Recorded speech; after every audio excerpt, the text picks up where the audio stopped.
You're listening to Those Dram Yinzers with your hosts, John and Zack.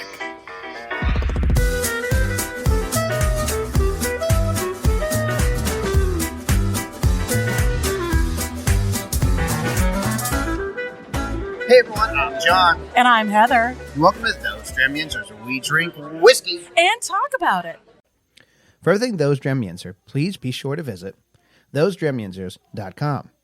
You can find our social media links, our Patreon page, order form for our hats, and the link to Zack's favorite website, which you all know is dramit.threadless.com, where you can find all types of merch that we offer. If you're interested in sponsoring the show, want us to do an ad for your product, or would like us to try a product on the show, send us a DM or an email. Let's take a minute to talk about Frost Buddy. It's a great way to support the show while also getting something for yourself in return.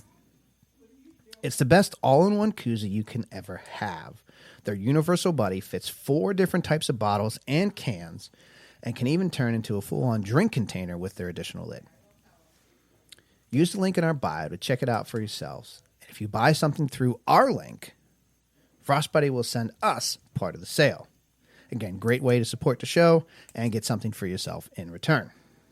Hi, Heather. Hi! Thanks for finally coming on. I know, I've been waiting to do this for a while. know. I'm sorry. I wanted So to do jelly. the panel with you last year. I I just know. never made it happen. When we were at the anniversary with the pig roast and everything, I was like, you need another female. You need a female Always. to talk about the whiskey and the bourbon and the scotch. Always. Here I am.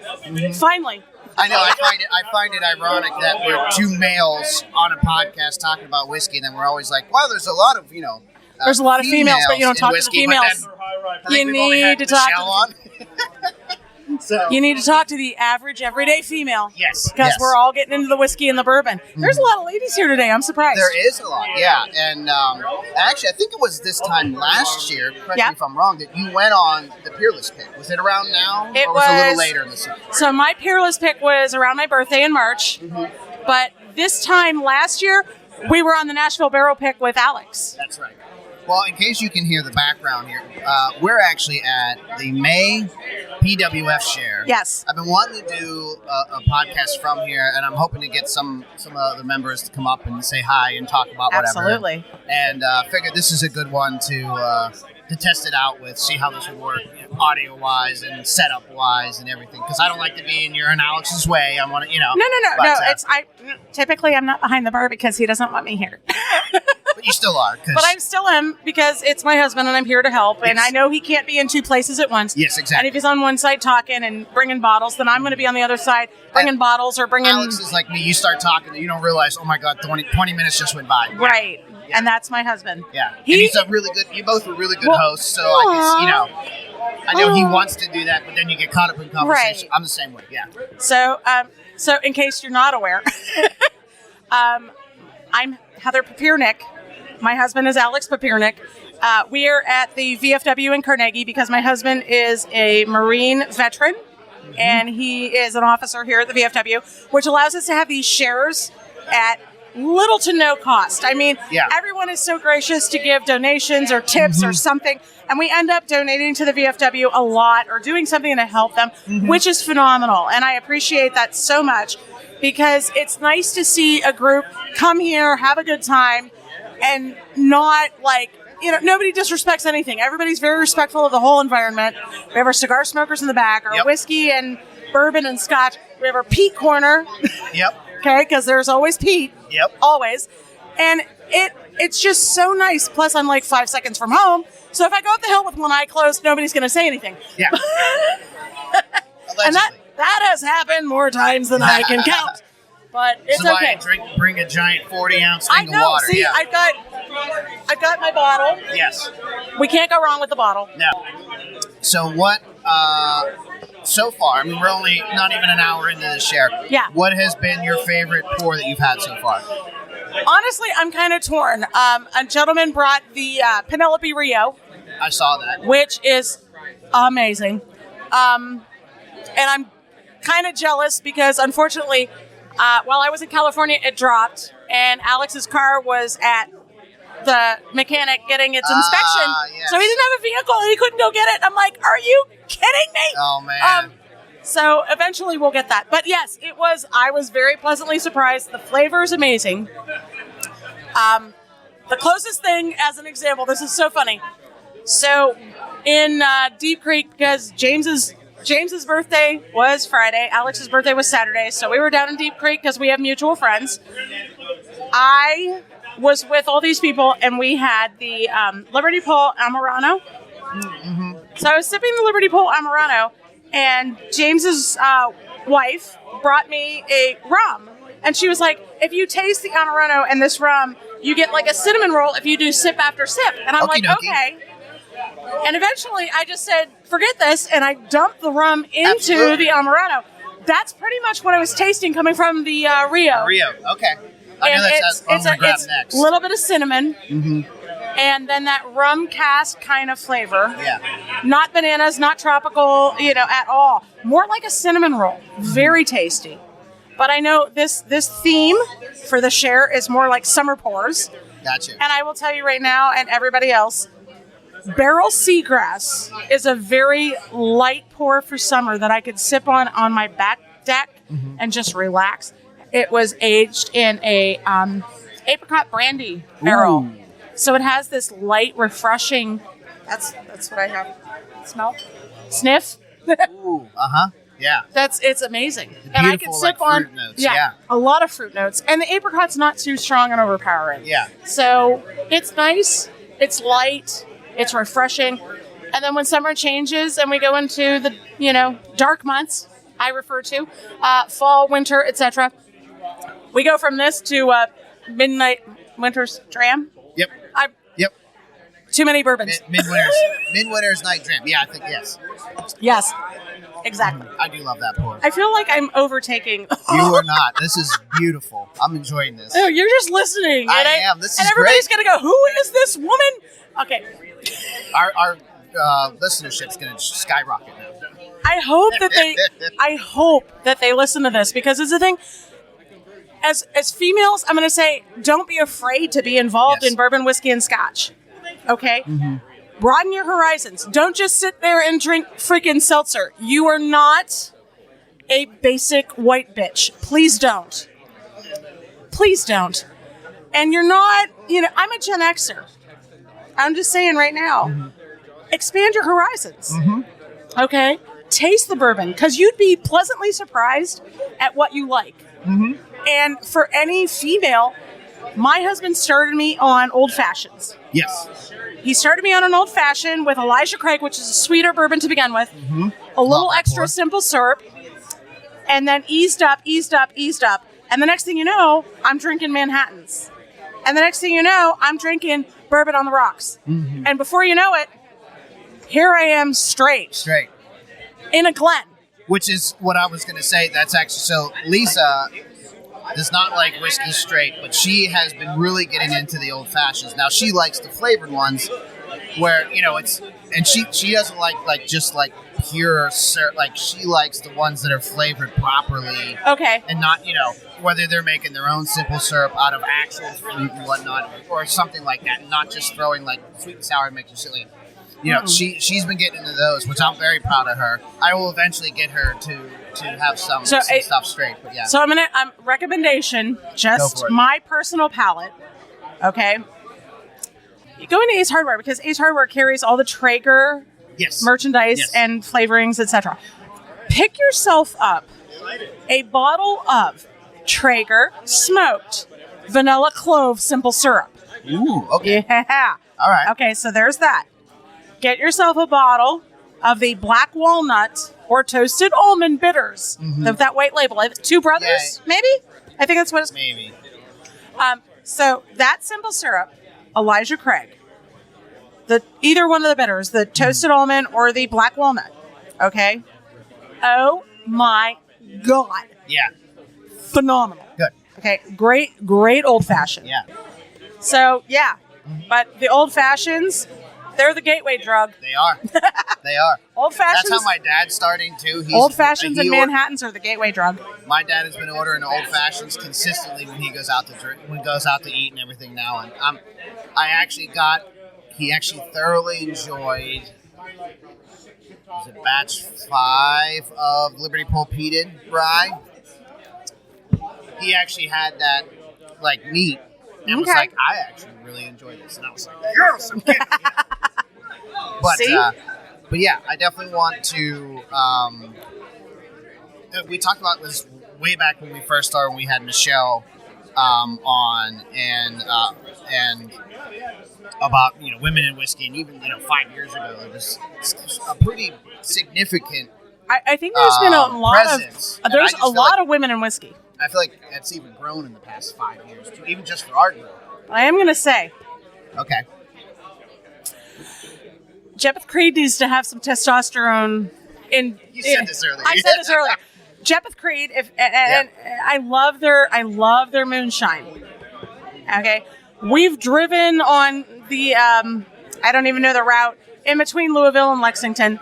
Stop that! That's contagious. I know. Sorry, Aaaaaand. I know. We've driven the route and we've gone past Jepeth Creed, and we've never gone. And then all of a sudden, we went the one time, and we got a flight, and literally, I'm like, dude, no. As a female in whiskey, and that's a female distillery, they need to really step up their game, because I'm getting a lot of dust. I'm getting a lot of hay. I'm getting a lot of no. Yeah. They need to either bring another female on board with a different palate, or they need to bring one man to give a little insight. Something. And I'm not judging them. I appreciate the fact that there are women in whiskey that are doing that kind of stuff, because we need that. Yes. We need to prove the fact this is not a man's world. This is not a man's liquor. This is every person's liquor. Have you had anything from 10th Ward out of Maryland? Yes, I have. Okay. I like 10th Ward. Yeah, so I do. When we used to go to last year we went to Bethany Beach, and we stopped and stayed overnight halfway, which was right around where 10th Ward is. And Lisa, my wife, found it, and she was like, ooh, a distillery, because she knows I always like to find those wherever we go. And she goes, oh my gosh, it's female owned, let's go. 10th Ward is on the Whiskey Rebellion Trail. I bought 2 375s from them. I bought their smoked bourbon and their Maryland rye, because I had to. And then we bought a couple. They had the canned cocktails as well. Yes. We bought it because we were heading to the beach, and I was like, I love canned cocktails at the beach, so we got a couple. They were really good. And we actually just, not the last episode, maybe 1 or 2 episodes prior to that one. Okay.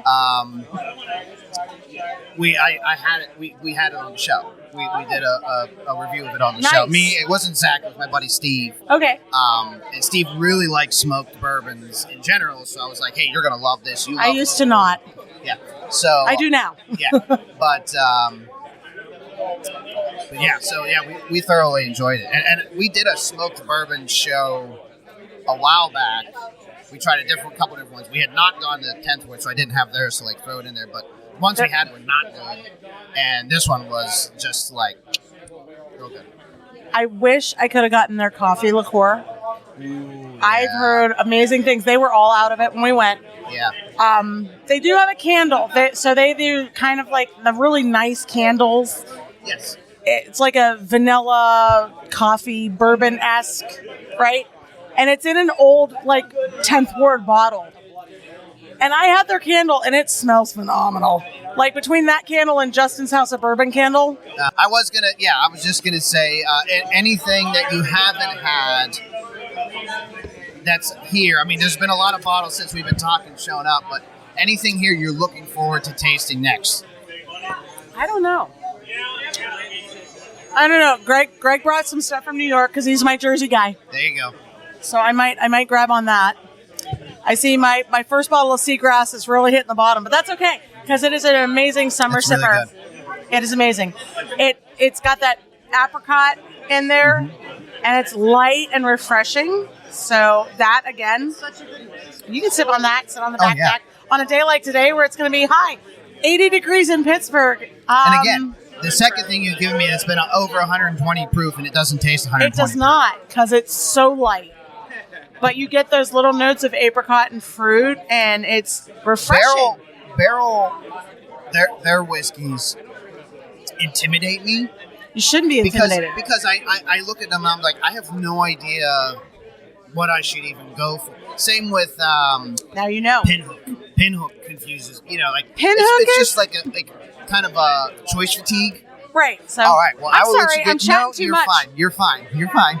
I don't want to have to make you think you have to keep talking. No. So I gotta go eat my your pizza because I'm feeling really good. Yeah. Go eat your pizza. Mingle. You We're can gonna get pick some one other of these people. other guys. We're gonna get a bunch of people on today. Yeah, so this is gonna be a really long show. So I feel like you need to grab my husband at some point. I will try to track him down and nail him down for at least 5. If I can get him standing still for 5 minutes, I'll be happy. Right? So, yeah. You got a good location in the bar. Yeah. I feel like you need to talk. I know. I started Or setting Greg. up, and everybody kind of moved away. Everybody kind of stepped away. They saw the microphones, and they're like, no. Yeah. This gal who used to sniff the peat when Alex opened up something and went, what is that? During the advent calendar. Loved it. I had a sample of Wee Beastie, and all of a sudden, this is amazing. And he went, I'm sorry, what? Who are you, and what have you done with my wife? Yeah. And then he poured me Barbecue, and the shit was downhill from there. He knocked. Yeah. Shit was downhill from there. Mm-hmm. Those are 2 phenomenal ones from there. It is. And if you haven't seen, we do have the new one. Oh, is that? It looks like a circus tent. Yes, that's what that one is. That's the new one. We got it in Maryland. Right. So hit that. All right. All right. That's I'm why out. I bring 2 glasses. Thank you. Thank you.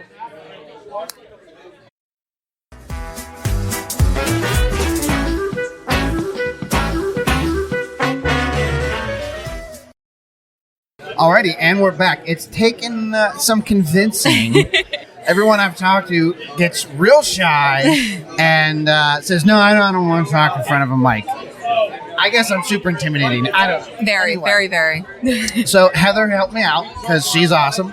And again, about an hour. Took her about an hour to convince you. We needed a few pours first. Well, that's the other thing too. Is now everybody's we're a couple hours in. We're and getting there. I Everyone's could feeling it. could probably start getting Oh, people you're to gonna have a meander. lot more people. We have Suzanne Weber, correct? Yes. Yeah. With us. And Suzanne asked a couple different questions. So Heather and I were talking about a bunch of different stuff. Yes. Obviously talking about women in whiskey. Yeah. We've had other female guest hosts on before talking about that. It's not a man's world, that for sure. Oh my gosh, yeah. Not anymore, at least. No. And, I mean, when Heather was talking when I first got here, I think there were 3 or 4 women here. There's at least 10. I was going to say, there's close to a dozen here now. Yeah, probably, yeah. Because I went in the back, came out, and more people showed up. I was like, oh, cool. So, And every month, there's more and more showing up. Oh, yes, I look for around sure. and I'm like, I don't know you. Yeah. I like seeing some newer faces like yourself. Yes. Well, newer to me, at Yes. least. Yeah, I don't know how many shares you. So let's start out with that question. Yeah. Is this your first share? Oh, no. I've been coming for about 2 years now. Okay. Yeah. Excellent. Yeah, my boyfriend got into the bourbon world. Always been slightly into it, but definitely more over COVID. Uh-huh. I've always been more of a wine drinker. Mm-hmm. Started with the sweets because that's what us girls tend to do. But as I got more into the dry, I was able to pick out notes like, oh, that has more cherry, or oh, I taste a little bit of oak in that, or that's a little bit buttery. And it kind of blossomed from there. So I was really fine-tuning my palate and figuring out what I liked and what I didn't like. Mm-hmm. And we noticed the similarities of how he was picking out the bourbons he liked and the different tasting notes. Mm-hmm. Now, and your boyfriend is? That is Brian Peoples. Yep. Well, he'll be on here soon, I'm Yeah. sure. I was going to drag him over earlier, but Yes. I figured I'd give him a little bit. But, so was it... how did you feel, when you started coming? Were you super intimidating coming to shares, or...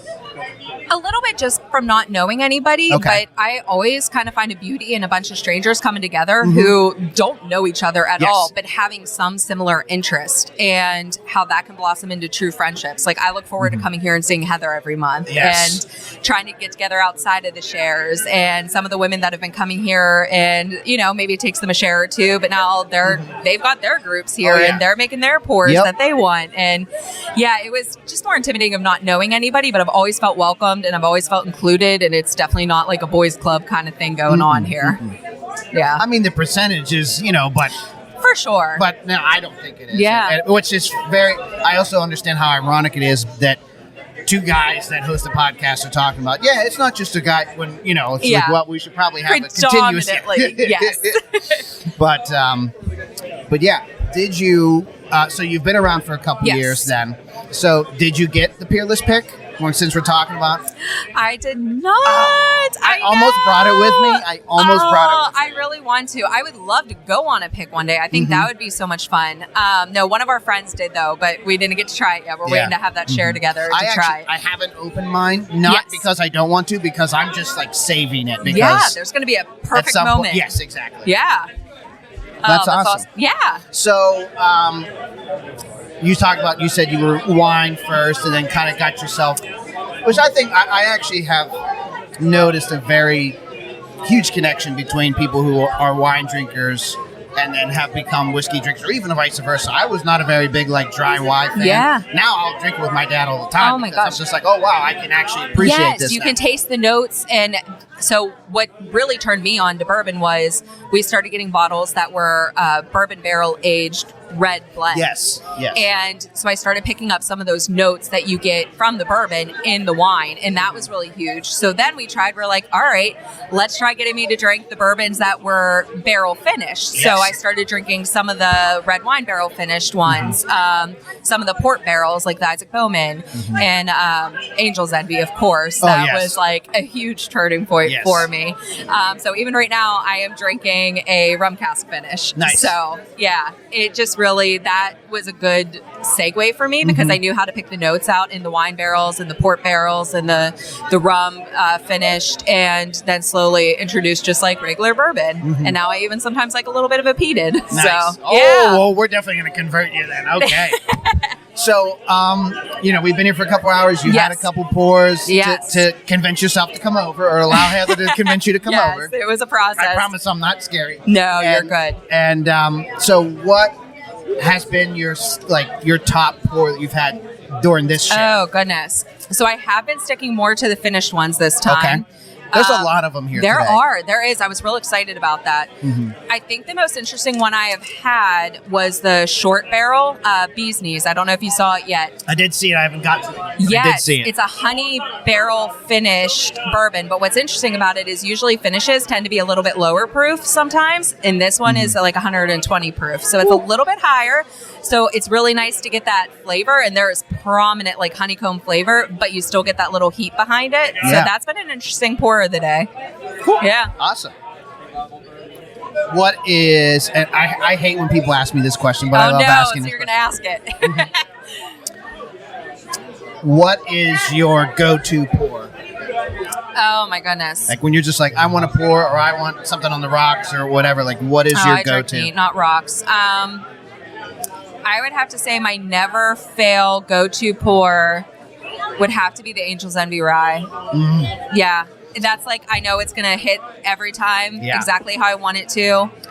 That is such an interesting pour. Yes. Because it has there's so much complexity to it that you wouldn't think of. And I didn't really realize that or appreciate it till I actually did the Angel's Envy tour. Oh, it's such a good tour too. We went for my buddy's bachelor party, and he wanted to do it because he loves Angel's Envy. And so I had not realized the complexity that goes into that particular bottle. Yes. And then so we brought it home, we reviewed it. We did a big show down in Kentucky and reviewed and everything like that. And everyone was just like, this is so weird, but in a good way. Oh, it's so good. Because all the different versions of what that finished barrel was. Usually if you finish a barrel too much, it's kind of just it gets a little muddy. Yeah. But I mean, that thing it just pulls. It does. And it's always a go-to good pour to have. Even my boyfriend's mom, who still claims she's not a whiskey drinker, we have left that bottle at her house for her to finish a couple times. Oh, yeah. I've definitely left bottles at my dad's house. Who's not he likes more mixed drinks, old fashions and stuff. But I've left some stuff there and come back and be like, oh, I'll see. I'll be back. I left something Thanksgiving for Christmas, and I came back and it was almost gone. It's gone. And I was like, you're shitting. Never mind. Yeah. Yeah. Thanks, Dad. That's a good problem. Yeah. Though. Oh, That's a good problem. I was happy about it. I just wish he would have told me ahead of time because I'd have brought another bottle. Yeah. With me. Yes. Oh, that's too funny. So with our show, right? We'll talk about any type of whiskey, okay? And but we've really, just because it's kind of fell into our lap after we started, the local scene. Okay. Yes. So, do you have a so what would be a go-to pour for you of like some local, like? Oh goodness. I know we always have a lot of Liberty Pole at the house. That's obviously not to not sound biased over here. We talk all the time. It's fine. I would say my go-to though, if you consider this local, I do in Columbus, Watershed. I do like Watershed, and I like their Nocino finish, if you've had that. I have not. I've heard of Watershed, but I haven't had too much from them. Okay, so they make, it's actually a really interesting story. If you go to the share, they'll tell you, everybody comes and says, like, I have a recipe for this thing, and it's so delicious, and they have to, of course, blow everybody off. But this one guy was persistent and said, I have this old Italian recipe for this liqueur called Nocino, and it's made from black walnuts, which I have at my house, and I make it myself, and I think you guys would really like it. And he was very persistent. He left them a bottle and they tried it and they were like, oh my freaking God, we need to do this. So they make Nocino and it's delicious. It's a great liqueur. We haven't done it yet, but we keep talking about making an old fashioned out of it. Yeah, with the black walnut bitters. We think that's going to be delicious instead of the simple syrup. But they will take their 5-year bourbon and they will age it in the Nocino barrels after that. Yeah. Because I'm a finished girl. So one of the distillers or people on the distilling team at Watershed is now on the distilling team at Iron City Distilling. Oh, no way. Yeah. Oh, that was such a cool tour. Were you there that day when we went? We did the share. Yeah, we did the share. Oh, that was cool. Yeah. I didn't know that. That's really cool to know. Yeah, I'm blanking on everybody else's name except Max. But yeah, he was he was at Watershed for maybe like a little over a year, I think he said. Okay. And then they approached it, and then he came back up here to be on that team. So their entire distilling team has an impressive resume. It sounds very promising. Yes, oh my gosh, I'm very what they what they shared with us. Oh my gosh, the White Dog was. I mean, it's not like the best thing I've ever had, but it is exactly what you would expect out of someone who's just started. Like, they have such a strong base that I just cannot wait for them to just learn more and age more. And and you can tell a lot from that White Dog. And for that to have the flavor that everybody was like, I'm pulling notes out of this, and it was delicious. Yes. I can't wait to see what the finish is going to be. For sure. Yeah. Sure. I'm trying to think of my other question we usually ask everybody.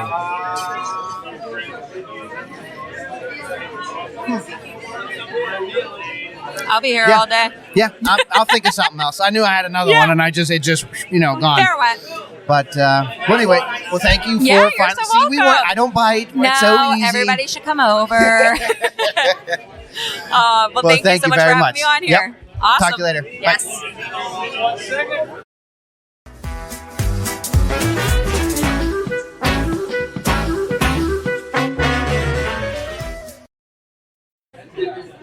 Right, so you just did a whole. Wait. Give us a recap here. Okay, so my dumbass has drank too much, obviously, because I forgot. Yeah, I forgot to hit record, and Mike and I have been sitting here talking and chatting it up for like 20 minutes. At least. Oh my God, I'm such an idiot. I'm so glad that we went through that. And, well now you had a rough draft, so now you're good to go. Rough draft, we can do it again. Yeah, absolutely. So now I got to find you another pour. Yeah. And the big piece of it was Alex poured us a blind. Because he wanted us to blind something, and then I revealed it, and then that was fun. And once again, I said the blind. So why did you not record the blind up? Well, the first one you poured us was Weller. I'll get you a new one. So you got like fresh notes. Was Weller's single barrel, which we both enjoyed. Yeah, it's good, but I say the 107's better. But all right, so I gotta. So thank you for the first one. All right, so I gotta get you 2 fresh ones again. Now we'll get you another fresh pour. Yeah. All right, so now that the record button's actually on, are we sure? Because we're gonna do this again. The light's on. It's counting. All right, good. Mike I can't even talk right now. Smolensky. Thank you. You're welcome. Anyway. So once again, how long have you been in the group? Okay, so if you want me to, I'll just answer all the questions again go real ahead. quickly. It's the same questions. So I've been in the group since 2020, late 2020. I will write down the results as before and give you thank so you. you can start, and I will give you the reveal notice. Thank you, House. Oh, jeez. Anyway, Yes, it's recorded. I double checked because I'm not going to go through these questions again. I'm not doing it a third time. No. Ooh, okay. That's interesting. That's really. Is it weird that I'm getting kind of an eraser sort of, kind of a, almost like a acetone. Almost. Okay. Yeah. That, mhm. like not bad, like not in a bad way, just kind of an acetone sort of. I get that mixed with a little bit of floral. Okay. Definitely, yeah. Definitely way different nose than the other one he had. I different. guess. But yeah. But yeah, I joined in 2020 towards the middle part of COVID. I just, I was looking for something like this anyway, so it was good. What was your soiree into whiskey? That was the other question. Oh yes, my journey into whiskey. Well, as I said the first time that we weren't recording, I'm gonna make you pay for that. That's fine. I'm going to make you pay so Thanks, much. brother. Anyway, no, my soiree was simple. I started off weirdly in college drinking scotch. I was a Lefroy, Lagavulin. I love the real peaty stuff. I love the smoke. But as time went on, I still love scotch. I still am an omnipore, as I mentioned before. But I do like. I kind of moved then to rye, and then I moved into bourbons. So that's the way my journey has been, and I like it all. So yeah. What else do we need to answer? Advice for anyone who hasn't come to a share yet is on the fence. Anyone who's on a fence and wants to come to a share, as I have. Again, I'm not going to let you live this down ever. That's fine. I deserve it. Hit me with it, man. No, if you're listening to this, and hopefully you are because they're recording this time, make sure if you're going to come, just come. If you're not sure you want to come, come. If you don't like it, then don't come again. But I doubt you won't because it is fun. You get to try different whiskeys. You get to talk to people that are really just good, nice people to talk to. Everyone has the same thing, same interest at heart. We love to talk about whiskey. You just come. I think, as you said before, when I forgot to hit record, it's the people, really, that is just really make these shares in this group phenomenal. Because there's no one over pretentious. No one's like, oh, you like that. Like, everyone likes what they like, and if you have similar interests, you're going to dive into it with, my brother experienced that. His first share he came to, it's the people, man. The whiskey's good too, but the people. The people is what makes it, and honestly, okay, now I forgot what I was going to say. That's terrible. All right. One of the things that we talked about is one of the fears that people have. That we talked about, was people fear coming with something that people aren't going to want to drink or aren't going to like, and that's a load of crap. You bring whatever you want,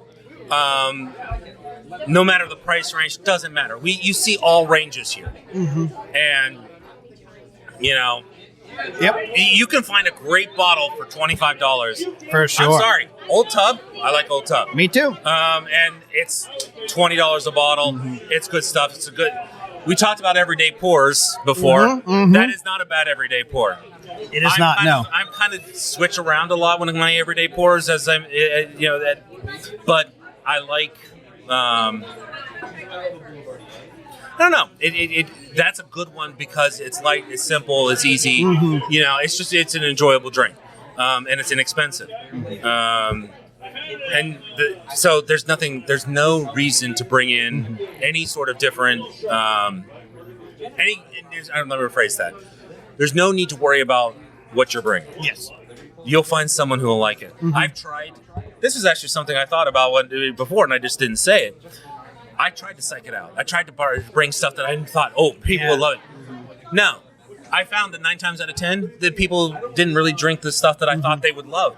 I bring something just random, and it's like everyone's trying it. So you never know what people are going to want to drink. It doesn't matter. I go by, okay, this is different.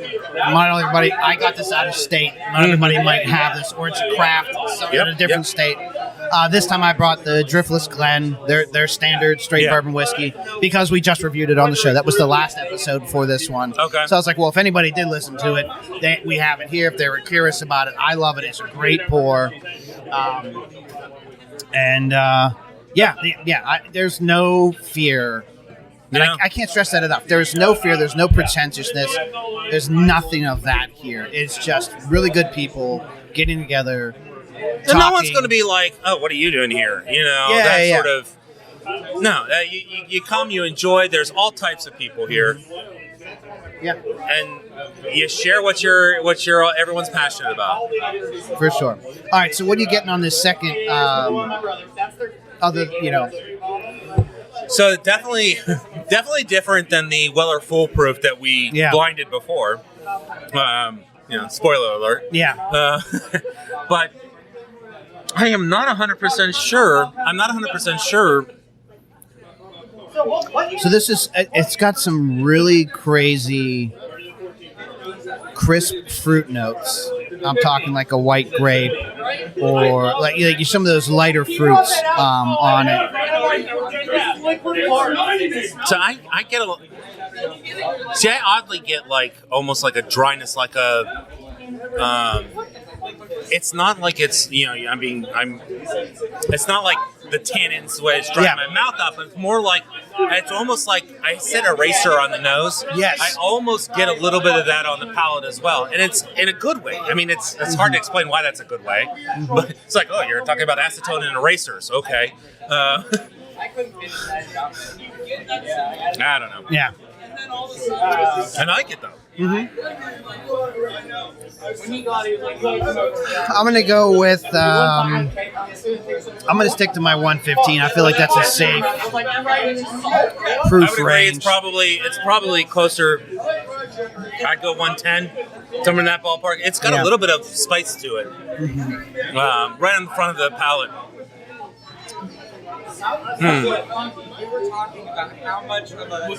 It doesn't have like typical major rye notes on it, but I don't know if it's. I don't think it's a rye. I think it now. I just think it's. I don't know. All right. Well, if you want to. Yeah, you want to look at this one? Yep. See what we got going on here. McDeer's 10-year rye. Oh, it is a rye. Yeah. All right. Well, it's a Kentucky rye, so that means it isn't a high rye. Okay. I can see that it's a sour mash, though. Yeah. I still enjoy it. Yeah. Yeah. All right. I was trying to think if I asked you any other questions. Let's see. We talked about everyday pour. We talked about make sure people come here because they should. Yes. My whiskey journey. So what else? What? So another thing the group does, right, is single barrel picks. Sure. Yeah. So of the ones you've had, what's one of the ones that kind of sits at the top for you? Oh, there's no doubt in my mind. Especially considering you just interviewed a couple of ladies here. The ladies' pick, the Peerless, was fantastic. Yeah. So. Was it? It was. It was. That's right. Yeah. Because I was on it. Yes, you were. Yeah. Very good. And he is recording again. So yes, we two blinds. No, Peerless is definitely definitely one of my top ones. I do like the Westwood was Westward. No, yeah. Westwood. Yeah. Westward. Yeah, Westward. Westward. Anyway, not the show. Yeah, not. Although, which one was it that was that had the picture from the show? Yellowstone. Yellowstone. That's right. Yeah. No, I haven't been disappointed really with any of the single barrels, honestly. I find it very interesting that, I mean, I'm biased because of course. admin and all that, but like, typically when you have like stores or bars that are doing single barrel, it's the same group of people that are going and doing it. So you're getting So you're getting people that have done this before, but we have similar people that go every time, but there's always the group is never the same. There might be a couple overlaps, but it's never the same group. And people with that type of inconsistency in the same people, you would expect some of them would just flop, But I feel like everybody that goes on those really is trying to think about how it tastes to them, but how it would taste to the group as well. Yeah. And it just shocks me, and I love that we do have so much diversity in the picking team and everything like that.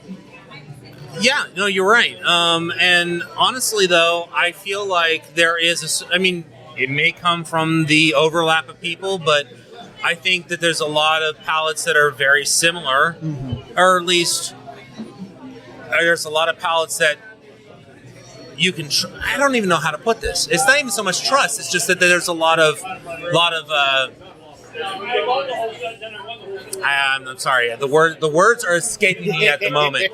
But basically, I feel like there's more than enough people out there that have such a good passion for whiskey and know what they like that they end up finding things that the rest of the group is like. Again, I have yet to find a single barrel that we've done, that the group has done, I should say, that I have disliked. Not even close. I mean, I've gotten to a point pretty much once I started buying them. Everyone that comes out, if I can, I'll buy it. Although I missed out on that old Forester. I was not happy about that. It is what it is. Yeah. I get it. But that would have been one. That would have been a good one. Well, cool. Well, Mike, thanks for doing this round 2 with me. Feel Absolutely. free. What's another 15 minutes? Yeah. Feel free to continue to harass me about not hitting it. Yeah, I am supposed to be the professional one here, and I can't. Don't trust me. This is the joys of a Facebook group. I'll make sure that everyone knows about it. But yeah. All right. Well, hey, cheers, man. Thank Cheers. you.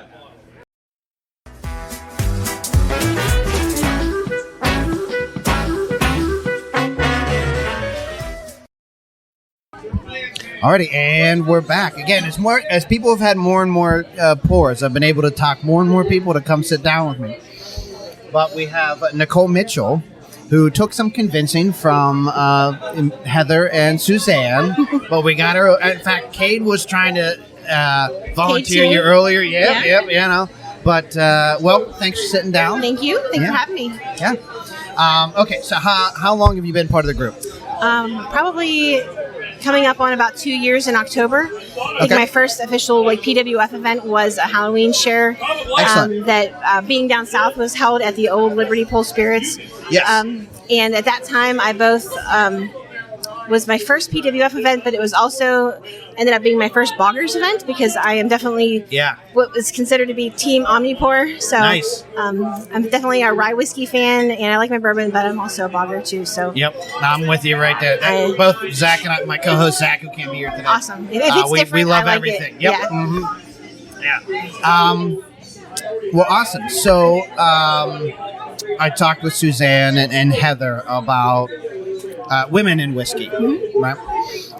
So what has been your experience, whether starting out or coming to shares or just being around the world of whiskey? Because it very much is, and I know the irony of me saying this as a male on a podcast, on his own podcast. It's a man's world. Of it, the stereotypical, it's a man's world, it's a man's drink, whatever. Yeah. But, I mean, I said it a couple of times, that every time I look up, there's more and more women coming. Absolutely. In today, just today, in general. Yeah. I may not be your typical woman example because I come from a background that has been predominantly male dominated. I was always a bit of a tomboy growing up. I hunt, I fish, I hike, I do all those sort of things. And then I was also a paramedic and a firefighter in my earlier life. Nice. So that's definitely prepared me for primarily male fields where I'm usually the outlier.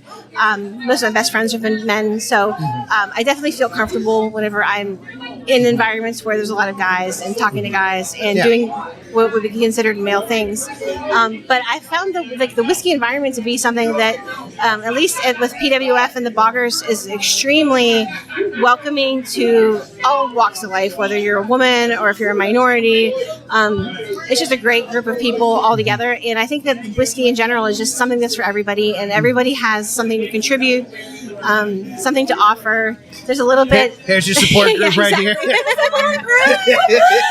Thank you, girls. Thank you. But I really think that whiskey's for everyone, and women in particular with our maybe it would be considered a little bit enhanced palates and different perspective, I think have a lot to offer, both when it comes to not just the distillers and the finishers, but just as consumers. There's so many different things out there, and I like so many varied things. There's just really something for everybody, and I think that comes to play when we're talking about things to drink, but also experiences to have. One example of that was I was really honored to be part of the Starlight Distillery pick for PWF. Excellent. Yeah. I was the only woman on that pick, but again, I never felt out of place at all. I was with a wonderful group of people, and everybody at Starlight was wonderful too. So I think that women shouldn't be afraid to participate and just meet a lot of great people, both men and women. So it's a question I've asked. I think I know it. I definitely asked Suzanne, excuse me. And I asked Mike when he was in here. So anyone who is either part of the group or just joining the group and hasn't come to a share because intimidation, anxiety, whatever that may be, specifically if there are female members. I hit it. Leave me alone. He recorded me, but he forgot to record when he was talking to Michael. What would be some advice if they're listening for them about coming to shares or coming to the events or anything like that? I would say that any fears that you may have are completely unfounded. That it's such a welcoming environment, girl.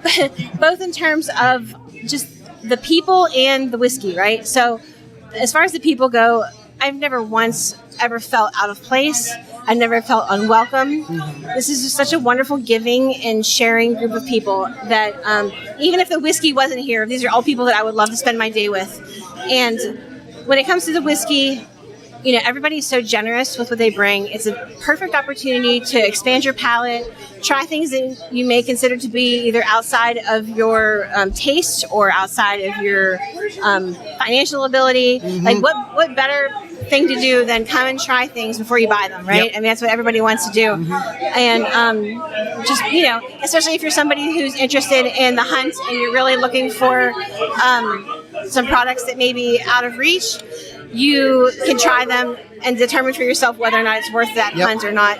And you may find from some sleepers that you didn't even think that you'd be into that just end up being your favorites. So it's definitely an opportunity that you should experience at least once. And if you come and you hate it, well then fine. But you should at least give it a try. Let's be honest. Exactly. And I can't imagine that happening because everybody's Heather just so didn't do wonderful. her job about making you feel welcome if you really came to this and said, I'm never coming again. Right. What's your whiskey story? What's your whiskey journey, your soiree? So I think my whiskey journey probably starts with, my mom. She she's passed away when she was 53, but she had lived with multiple sclerosis since she was 26. And part of her routine was that she had to get monthly injections that would treat her disease. I unfortunately too have that disease, but I was not afflicted as the way my mother has. But part of her routine was that on the days that she had to get her injections, which she'd usually have like flu-like symptoms and things like that with it, she would have Manhattan Mondays. Nice. And so that was the way that I was first introduced to whiskey, was like sharing Manhattans with my mom. That's awesome. It was. And once my husband and I were together and later got married, we tried to dive into whiskey a little bit more, and we started, we decided that our liquor cabinet, even though we weren't very big drinkers, and we still aren't actually, ironically. But we thought that it was like insufficient for when we would have company over, so we like made a mission that we were going to expand what we had. And when we got into whiskeys, one of the first things that we got was a Four Roses single barrel, which was wonderful. But we were drinking it with, we would mix it with like Dr. Pepper, things like that. But then we started to enjoy it so much, we started to just have it by itself and started to learn a little bit more about whiskey as we progressed. So, of course, in this social media day and age, we decided to look and see if there was anything online locally that would help us, and we found Pittsburgh Whiskey Friends. So, shortly after finding PWF, we decided that we were going to participate in a Halloween what do you call that? Like a box, where a sample box where you would have the swap, like sort of. Halloween, It wasn't really a swap because it was done by the group. I'm lost for words right now. I apologize. I remember what it was called. Yeah. Yeah. So our very first one that we participated in was at Liberty Pole. I may have already said this, but we were at Liberty Pole Spirits, and it was a Halloween share, and that was where we first got to meet some other people from PWF, and also we met Rich Bollinger and some of the other boggers, and we found out that, boy, not only do we enjoy just regular bourbon and rye especially, but we also enjoy peated whiskeys. Yes, we enjoy the peat. We are boggers at heart. I had only had peated whiskey one other time, again with my mom and my stepdad. We had Lafroig 10, which at first I thought was, boy, why would anybody want to drink this? Yeah. And then by the end of the glass, I was like, wow, I can't stop drinking this. What's going on? Sorry. I hate to bust in. Bust in.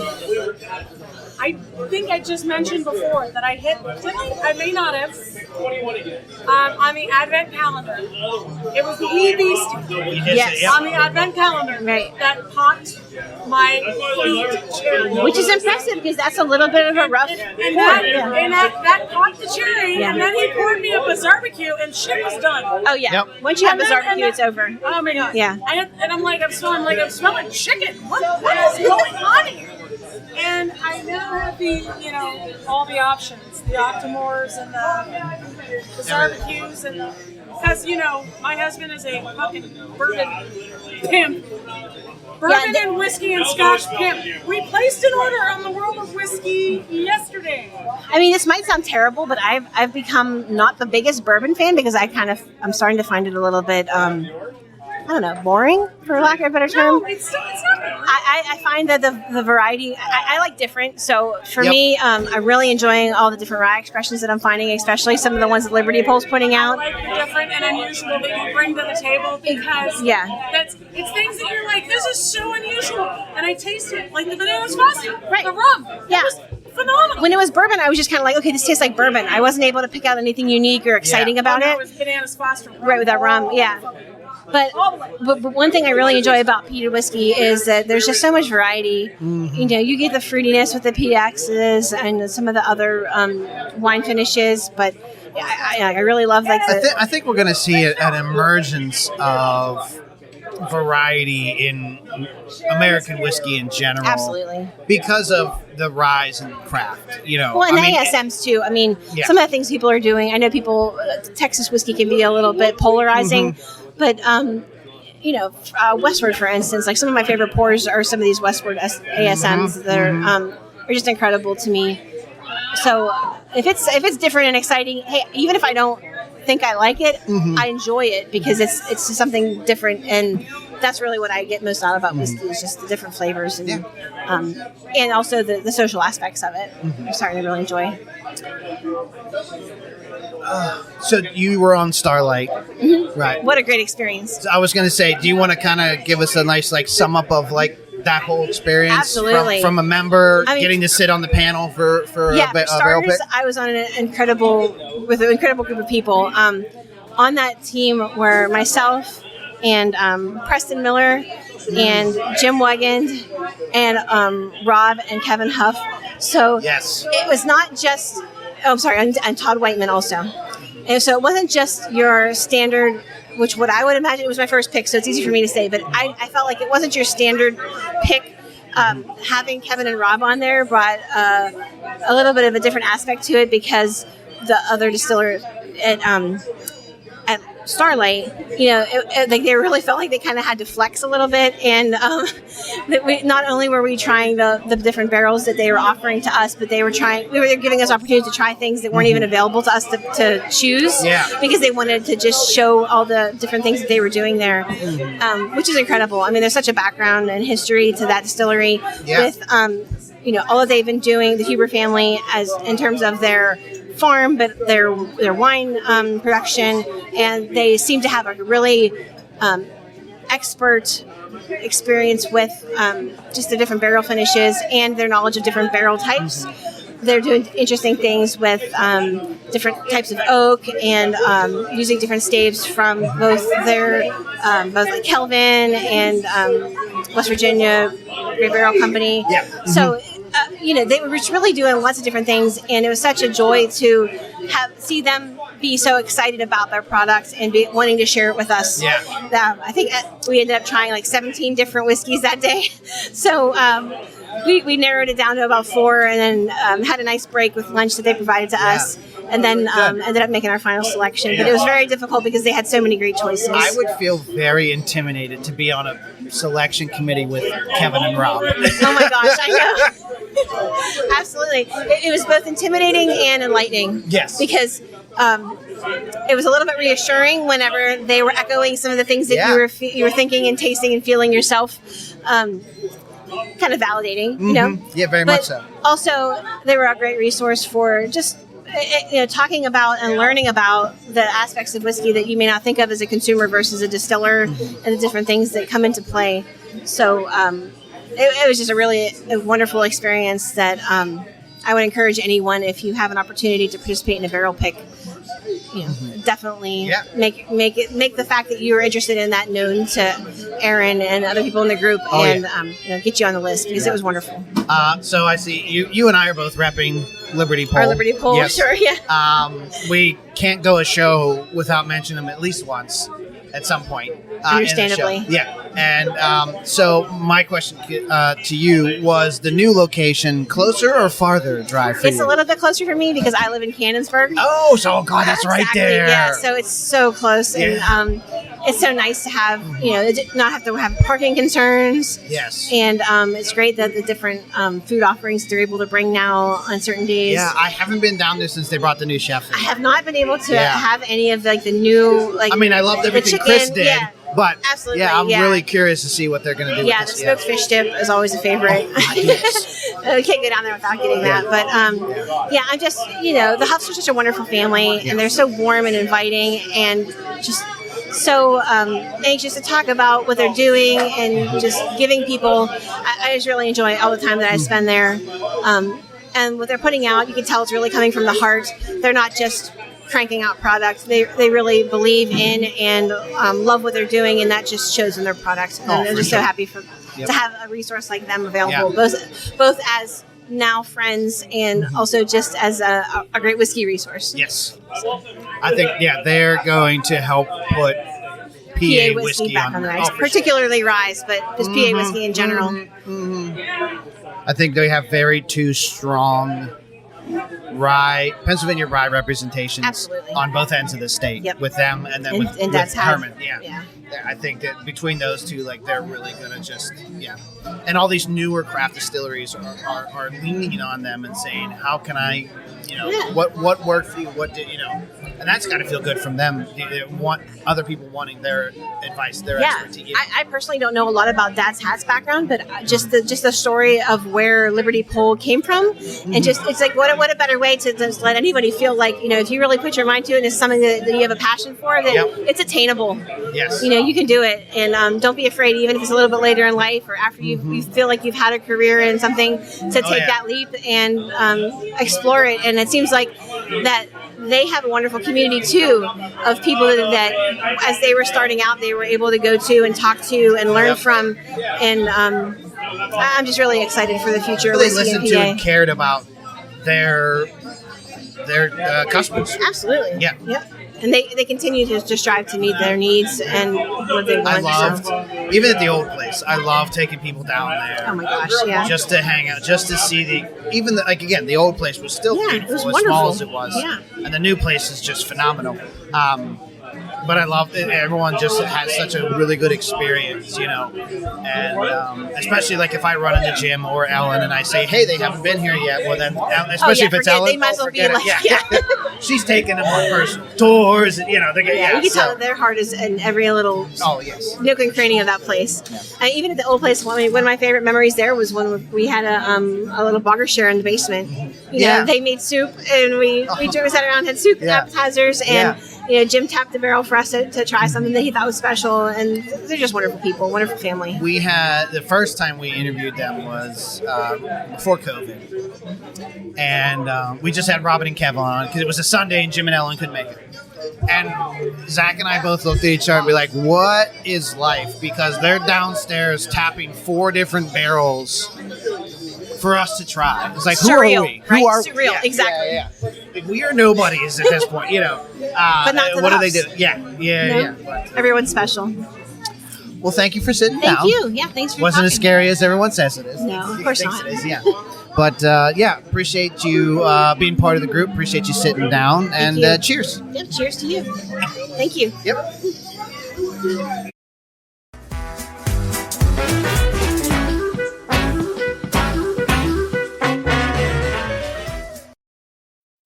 All right, and we're back. I'm back. Not we back. I'm back with another member, Adam Bashline, right? Yep. You got it. I'm so bad with names. We've talked how many different shares before, and I just can never. And I'm a teacher by trade. And you'd think I'd be good with it. Nope. I'm horrible with them. So Adam, welcome. Thank you for sitting down. Yeah, glad to be on. I've been listening for a while, so cool to be on an episode. Appreciate you. So some of the things I've been asking people. So what was your whiskey journey? What was your soiree into whiskey? Yeah, so I mean, generally tried some of the more general stuff through college. A lot of Jim Beam, a lot of Jack Daniels, and all of that. Guilty. And actually, I got more and more into it with my wife. She worked as a bartender when we met, so was big into craft cocktails and stuff like that, and just had a very, I guess now I know, a very good opinion of bourbons and rye whiskeys, and that just got me into it. I think we kind of got into it back before the big boom and the big demand, when you could get Buffalo Trace and Eagle Rare pretty easily. Yeah. So that was kind of my gateway in, was I would say Buffalo Trace and Eagle Rare. Yeah. But of course I've grown it from there. And if you ask me what my favorite bourbon is, I don't have one. It's just like everyone, like a lot of the Blood Oath stuff I like. Yeah. A lot. There's people. The H. Taylor stuff I like a lot, but people ask me that, especially when they find out I have a whiskey. What's your favorite whiskey? Okay, you can't ask. That's a loaded question. There's too much. Narrow it down for me. Right. They can't, because they don't know. They just trying to case through. So I always ask. I don't say what's your favorite. I always say even if it's just like a right now. What is your go-to bottle that if you're just I want to walk downstairs, I want to pour something. What's a go-to bottle for you? I've been doing a lot of the Elmer T. Lee just because, I got a couple of those, and it's not super rare, so it's an easy one to just grab and go to. Another weird one, and I've seen it on some lists as a celebrity one. For some reason, I fell into, I got a couple of the Bradshaw bourbons for Christmas. Yeah. So I've been drinking through that. Yeah. Just throw a little bit on the rocks. Because, whatever, you're not ruining it by doing that. And I like it a little cold in the evening, so... Yeah, I've been doing a couple of those. I don't know if I want to be embarrassed about that or not, but it is, for a celebrity endorsed one, it is pretty damn good. Yeah. Have you had not a celebrity one, but it's the Steelers 90th from it's Irish whiskey from oh my God, why am I blanking on it? Oh my God, it's Irish distillery. Did a 90th season. I saw it. Yeah, I have not had it. I'm blanking on the name. It'll come to me later. But I've seen it on the social media. Yeah. But I haven't tried it yet. Yeah. So how long have you been in the group then, in PWF specifically? I think it's been about 5 years now. Okay. I moved back to Pittsburgh 7 years ago. So yeah, I'd say, but I'm actually probably closer to 6 years. Okay. About a year after I moved back to Pittsburgh, I joined via my wife, and just been into it. Yeah. Love the whiskey shares. I am spoiled when they're in Carnegie because I live 4 minutes up the road. Nice. So yeah. this is perfect for us. I know. So what? Again, anyone listening to this is going to be annoyed with him. I keep asking this question, but I don't care because if it's everybody's saying the same thing, it's got to be true, right? What is someone who's just joined the group and hasn't come to a share yet? What's some advice you can give to them, or calming some anxieties or worries that people might have coming to something like this? It's a very friendly group. It's there's nothing to be anxiety ridden about. If you know the littlest bit about whiskey, or if you know everything about whiskey, you'll learn. I honestly didn't know that much before I joined the group, and members of the group are kind. They're kind. They're not going to be condescending. They're not going to judge you for not knowing what you don't know. They're going to teach you something, and they're going to tell you some stuff to try and why it tastes the way it tastes. There's very knowledgeable members in this group. I am not one of them, and I enjoy coming to this all the time because I just, I like what I like, and even the stuff I like, I don't necessarily know why, but when I say, hey, what differentiates this whiskey I like from this other fancy whiskey, a lot of the members here will know, and it's just, as much as it is a fun drinking experience, you get a little bit of education with it too. So come on down. Everybody's very kind. I had brought my brother down one time. He was supposed to come today and he couldn't, but he's really getting into Scotch. And Brian and that group, the Boggers were in their corner over here, and he had some other stuff, and I was like, "You ready to switch to Scotch?" He's like, "Yeah." So I sat him next to Brian, and I said, "Here you go." And the whole drive home, because I drove him back home to I'm from Elwood City. I currently live in Shaler, but I'm from Elwood City. Yeah. And I drove him back home, and he echoed pretty much everything you said and everybody else has said on this show so far. He was just like, I was really worried that they were going to judge me because I like X, Y, and Z. Right.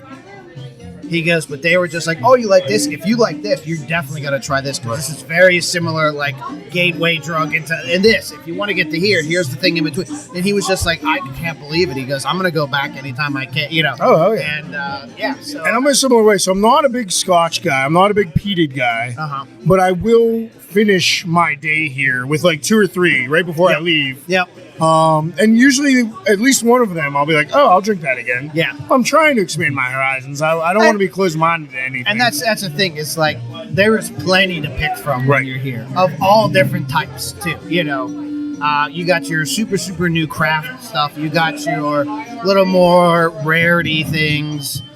You got an expanded choice typically of scotches or peated whiskeys in general.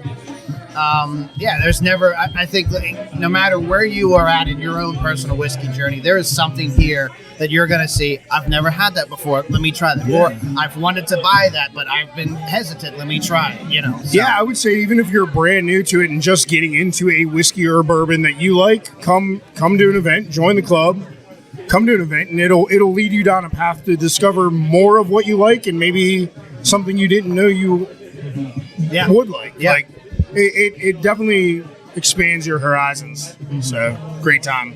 Yeah. Now, you and I have talked before. You are also in the beer world still? Yeah, okay. I'm very much in the beer world. So how does the beer world and the local beer scene and the local whiskey scene, like, do you see a lot of overlaps between the things? Is there major differences between them? Or? There's very slight overlap. For some reason, like a lot of the beer guys don't get into whiskey. I think it's because it's you got to be careful with the higher proof spirits. Like, it doesn't. You can't travel as much. But other than that, the camaraderie and the friendship is about the same. But beer's going actually through a weird time. I would say whiskey in general, but especially bourbon here in this part of America is going through a boom still. Yes. It's been going through a boom for a while. And craft beer and it's kind of on a little bit of a downslope right now. Hopefully we pull out of it. I think we just grew real hard, real fast. Yeah. But there's great people in both industries. Anything in the alcohol beverage service industry is great. Whether you're at a distillery, a brewery, a bar, it's just friendly people for the most part. So were you two able to go to Spirits of the Berg? No, we did not make it to So it's the same people that run Beers of the Berg. Okay. So they wanted to I mean, and we've been around for 5 years, and we have seen 4 or 5 different groups try to start a local whiskey or local spirits festival. Right.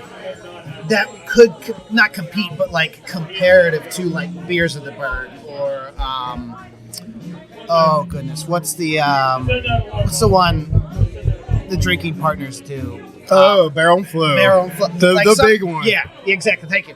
I've seen so many try to do it, and they just either they do it really well, and then it just fizzles. We went to a decent one at the casino a few years ago. I don't know who was running that one.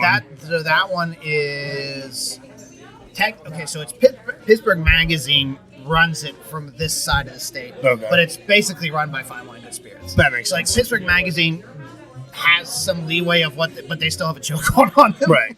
Anyway, but I do like that Beers of the Berg is trying to run. So, like, I feel like if anybody's going to do it right, it'll be them. Because that is my favorite beer fest in Pittsburgh. That's just Pittsburgh beer centric. Barrel and Flow is the best. Yeah. But. So Christian from Lucky Song, I was chatting with him one day randomly, and he was like, "Hey, they're doing this event. Like, you guys need to be there." So I sent an email. The guy who runs the whole thing called me back, and he's like, "What do you guys want to do?" And I'm like, "Well, we do this, and this. Like, what do we're open to ideas." And he's like, "Okay, yeah, come on, we'll have everything ready." So we had a booth there and everything like that. They sold out like that. Nice. And I told him after, he texted me after, and he was just like, what'd you think of it? Like, any notes, like, of other events you've seen? And I was like, no notes. I was like, that was probably one of the best spirit/whiskey focused events I've ever been to up here. I said, we have been needing this, and you guys fucking knocked it out of the park. Nice. You took all your experience from Beers of the Berg and running events like that and just shoved it into this. And I said, it was great. I thoroughly enjoyed it. And they already have the date for next year. So. Perfect. But, I will note that for next year. I'll be there. Yeah. So we'll he already knows to keep us involved. Actually, he's going to try to he wants us to get involved in some of their other events they do throughout the year too. I'm like, hell yeah, man, let's go. We're all about supporting local and being in, we want our name to be in the local scene anyway. So but I'm excited to see what changes they do for next year. But yeah, cool. Let me think. Any other random questions I asked people? What was your favorite pour you had so far? Today this might be very controversial and very basic of me, but it was the Baby Bookers. The Baby Book. Okay. Was a really flavorful bourbon and stood out amongst the rest. Good. I also had the Red Spot Irish whiskey. Not a huge Irish whiskey fan, self-admittedly, but that was very good. Not the thing I don't like about Irish whiskeys is usually they're overly sweet to my palate. That one was incredibly smooth. Mm-hmm. So those were probably the two outside of what I brought. I'm not going to pick what I brought, but that little book was really cool. We brought the Wild Turkey. Is it the American Spirit? I think it's the one you can just get down there. Mm-hmm. And then we brought a barrel pick from New Riff. It was a rye barrel they had. We were just down in Kentucky 2 weeks ago, so we grabbed both of those. What all did you hit? We hit everywhere. How long were you down? We were there for a week. Okay, well, yeah. We hit New Riff on the way down. We hit Four Roses, Heaven Hill, Whiskey Thief. Oh my gosh! And now I'm forgetting so many of them. We almost hit everything but Woodford because it was also Kentucky Derby weekend. Yes. So Woodford was a little busy. Out the ass busy. Yeah. But yeah, those were all good. We hit Old Forester, Mickner's, and Peerless all in one day down in Louisville before it got crazy down there. Peerless was amazing. It's a very old historic building that they haven't always been in, but they're in it now, and it was a cool tour. Probably them and Four Roses were the two coolest tours we went on. We hit Wild Turkey as well. Very cool space. Beautiful tasting room there. Mm-hmm. So yeah, we hit a lot of good stuff. Good. My aunt lives in Florence, Kentucky. Oh, nice. Right there. And when we had gone down for the Wilderness Trail pick. I rode with Jason Lefebvre. I don't know if you've ever met Jason. And him and I drove together. We hit up New Riff on the way down and on the way back. Actually. Yeah, hell yeah. And drove past like Florence and everything, and hit up Boone County Distilling and all. And I told my aunt and my cousin when they came home for Christmas, I was like, I was there. I said, but we were there during the day, and I knew you were both working, and I didn't want to bother you. And they both yelled at me because I didn't realize this, but my cousin's apartment is literally right behind Party Source. Oh, She no goes, way. I could've Yeah, walked over. just like right through the back lot there. Yeah, man. New Riff. So their I don't know exactly what they call it. Their winter blend or whatever their winter one is. They throw a couple of beer malts in there. They throw in like a chocolate and roasted barley in there, and it is one of my favorite unique bourbons there is. And they had some of it sitting from last year still. Yeah. So I could get like a one. You get a 1 or 2 ounce pour or whatever.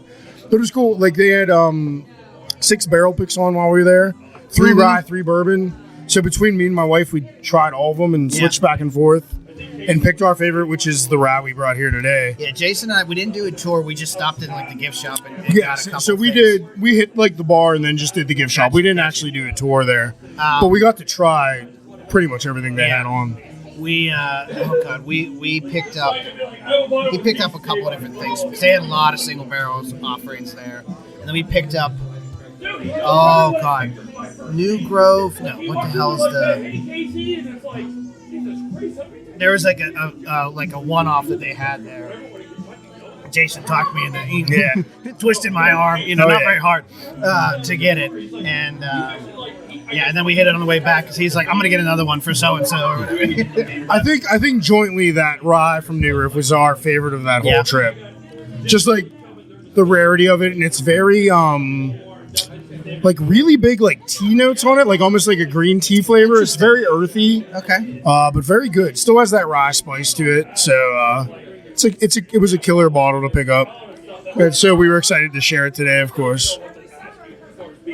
Awesome. Any other fun facts from your trip? No. I mean, also if you're in Covington for New Riff, there's great beer breweries there too. So like we had a lot of fun at some breweries there. Some decent breweries in Lexington, Kentucky as well. So just a shout out to Ethereal and Mirror Twin Brewing. We had a blast at both of those. Nice. Multiple times on our week while we were there. So did you stay like different places No, so we stayed one night in Covington and did that area, and then the rest of the week we stayed just south of Frankfort in New Lawrenceville, or New Lawrenceburg, Kentucky, which was like a couple miles from Fort Rose's. Gotcha. So it's in the same township or borough as or hauler, I guess, if you're in Kentucky, as Fort Rose's. Yeah. But yeah, we just stayed on a lake there in a lake house, Airbnb'd it. Nice. Beautiful. Chill, a real chill week. Heck yeah. Awesome. Well, hey man, thanks for sitting down. Thanks for absolutely. Chatting. Appreciate you coming over. Everybody was scared of the mic today. I don't know why. I used to have a little podcast, so I'm okay with it. Yeah, man. Appreciate you sitting down. Thanks absolutely. so much. Thanks for talking with me. Yeah, looking forward to seeing you next year. Awesome, dude. See you, man.